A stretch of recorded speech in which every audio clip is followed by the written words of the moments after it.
As long as I can remember, my mom has been nagging and nagging me about reading. It's good for your brain, she'd say, but I just roll my eyes and continue playing my Pokemon. But since then, I have learned to love reading and have found it very influential in my life. Have you ever read a book that resonates with your soul? Because I have. Extremely Loud and Incredibly Close by Jonathan Safran Foer was one book that changed my life. I was a senior in high school and full of piss and vinegar. A semester away from graduating, my parents were selling the house I grew up in, and I could not have been more bitter about it. When my teacher told us the book was going to be a little heavy, I was less than thrilled. But I started the novel with beyond low expectations. I was hooked. We were only supposed to read the first chapter, but I ended up finishing the book that weekend, enthralled by the storyline and the characters. Needless to say, I bawled my eyes out when it was over, and the movie came out, I protested it with my whole being. I can relate to this book on a molecular level. To this day, I preach to all of my friends to read this book because it was so influential in my life. In this speech, I'm going to give reasons and facts as to why people should read, and also why it is beneficial to the development of young minds, and also reading is fun!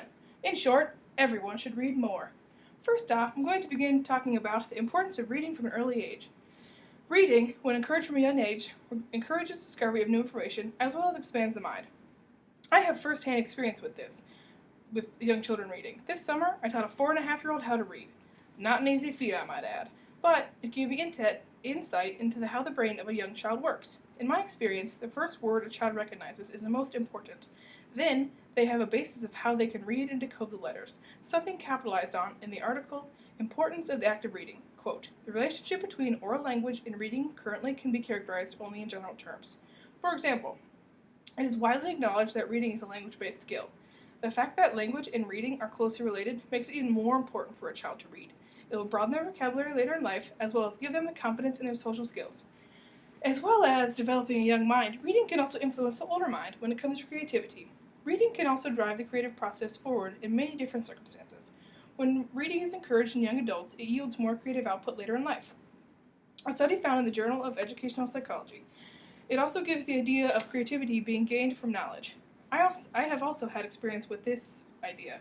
Being an art major here at USD, I have hit many creative blocks. When this happens, I will generally go back to a book that I found particularly full of wisdom, or one that I just was drawn to, and try to find some ideas from the text. I have found much inspiration from books throughout my time here. As I continue to read more, I was more inspired to create.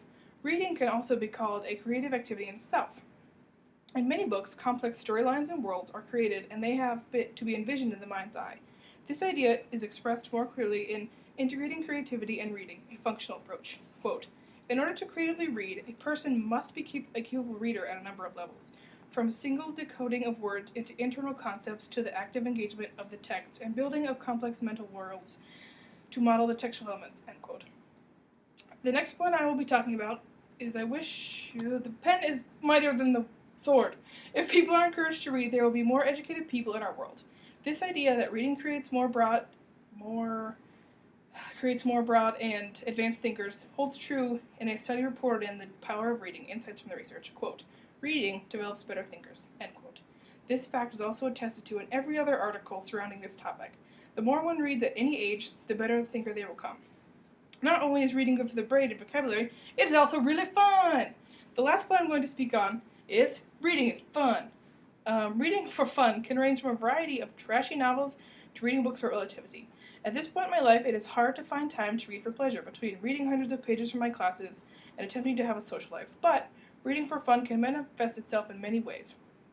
For example, reading a trashy novel such as 50 Shades of Grey still counts as broadening your reading horizons. Victor Nell writes that reading for pleasure, or lucid reading, is an enormously complex cognitive act that draws on an array of skills and processes in many different domains. So, read on! To conclude this speech, I'd like to stress again how important reading is. I hope that through this speech you have learned why reading is so important, not only to young children, but also to the entire public.